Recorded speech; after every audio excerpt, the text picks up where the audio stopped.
Kentucky has a chance to win the SEC East. Now hang with me for a second. They're 2-1, and that's only 3 games in conference. But if you look at their schedule, they kind of control their own destiny. They play Mississippi State and LSU back-to-back. Now those are going to be 2 very difficult games.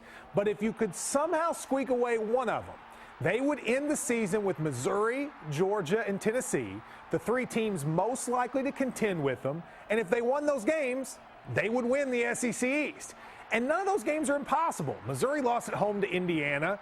Tennessee's not very good. And Georgia's at home. And if you play them at home, we saw with South Carolina, magical things can happen. So that means Mississippi State and LSU. Can we get one of them? I think there's a chance. LSU is not playing well, and as good as Mississippi State is, if the environment against South Carolina is recreated against the Bulldogs, who knows?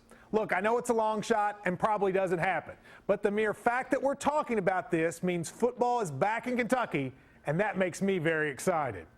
I'm Matt Jones, and this is the KSR Minute.